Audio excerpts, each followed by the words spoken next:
सभी गार्जियन को हमारा नमस्कार। और हमारा आज का वीडियो उन सभी गार्जियन के लिए है जिनके बच्चे किसी विद्यालय या किसी कोचिंग संस्थान में पढ़ते हैं। देखिए, हम बच्चों को पढ़ा रहे हैं, हम कितने साल से पढ़ा रहे हैं, लेकिन हम अनुभव कर रहे हैं कि बच्चों में कमियां क्या हैं, कि कोई बच्चा तेज़ है पढ़ने में, कोई कमज़ोर है। ऐसा क्यों? क्योंकि विद्यालय में तो सबको समान शिक्षा दी जा रही है। ऐसा क्या प्रभाव पड़ा? ऐसा क्या हो रहा है? क्या विद्यालय में सबको कोई किसी से अलग पढ़ाई हो रहा है? नहीं। इसका देखिए हमने रिजल्ट निकाला और रिजल्ट निकाल कर आज हम यहाँ पे पहुँचे हैं कि इसका मेन प्रभाव गार्जियन पे है। टीचर अपना काम तो सबके लिए समान भाव से कर रहे हैं। यहाँ पे देखिए रीज़न यह होता है कि टीचर कोई भी सब्जेक्ट हुआ, जैसे मान लीजिए वो मैथ पढ़ा रहे हैं या साइंस पढ़ा रहे हैं, वो स्कूल में पढ़ा दिए, लेकिन कुछ लोगों के गार्जियन ऐसे हैं कि वो बच्चों पर ध्यान देते हैं कि घर पे गया वो पढ़ रहा है कि नहीं पढ़ रहा है, क्या पढ़ा, उस पर हमेशा केयर कर रहे हैं। और उसके बच्चे,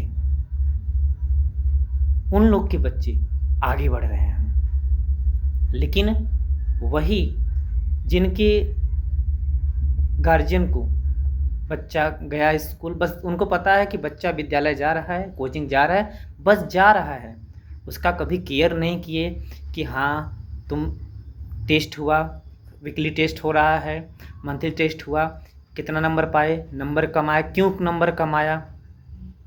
अगर नंबर कम आया तो इसका मतलब तुम पढ़ाई नहीं कर रहे हो।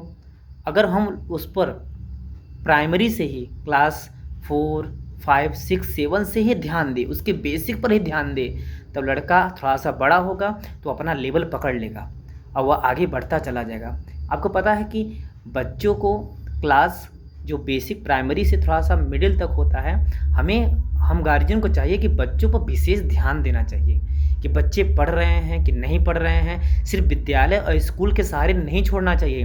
विद्यालय अपना काम करता है, वो पढ़ाता है, सब कुछ पढ़ाता है, लेकिन जो घर पर बच्चे नहीं पढ़ते हैं, आजकल के बच्चे सिर्फ दिखावा करते हैं, कापी खोल खोल कर बैठ जाते हैं, होमवर्क करने में अपना टाइम वेस्ट करते हैं। और हम गार्जियन को लगता है कि बच्चे पढ़ रहे हैं, लेकिन उनकी पढ़ाई उनसे पूछिए कि रियल में उनका रिजल्ट क्या है। उनसे विद्यालय में जाकर पूछिए कि उनका रिजल्ट क्या है, उनकी परफॉर्मेंस क्या है, तब जाकर पता चलेगा कि आपका बच्चा सही ढंग से पढ़ाई कर रहा है या नहीं कर रहा है। आपको पता है कि जिस बच्चे पर हम आज समय नहीं दे रहे हैं, वही बच्चा आगे चल के हमारे परिवार का भविष्य बनेगा। इसलिए हमारा गार्जियन से रिक्वेस्ट है, प्लीज़ आप अपने बच्चों पर ध्यान दीजिए, और आप अभी से ध्यान दीजिए तो बच्चा बड़ा होकर अपना खुद लाइन लेंथ पकड़ लेगा। आपको तब ध्यान देने की जरूरत नहीं पड़ेगी। लेकिन वही बच्चा जो आप ध्यान आज नहीं दे रहे हैं, तो भविष्य में वह आप पर ध्यान नहीं देगा, और तब समझ लीजिए कि जब हम लोग पर ध्यान नहीं देगा कोई बच्चा, तो हम लोग का क्या होगा। इसलिए आपसे हमारा रिक्वेस्ट है कि प्लीज़ आप अपने बच्चों पर ध्यान दें। अगर नंबर पढ़ा, उनके विद्यालय में टेस्ट हुआ, कितना नंबर पाया, उनसे पूछिए। अगर नंबर कम पाया है तो प्लीज़ उनके अंदर वो पनिशमेंट या उनको डर या किसी प्रकार का भय दीजिए कि वो पढ़ें और अच्छा नंबर लाने का प्रयास करें अभी से। नहीं तो यही लड़का 10th में भी फेल हो सकता है। तब हम लोग बोलते हैं क्या पढ़े तुम, तो उसकी गलती नहीं है, गलती हमारी थी कि जो हम बेसिक्स पर ही ध्यान नहीं दे रहे थे। बेसिक पर ध्यान देते तो आज वो लाइन लेंथ पकड़ के लेता और क्लास 10th 12th अच्छा पास करता, और यहाँ तक कि वो एग्ज़ाम भी क्रैक करता। Okay, best of luck.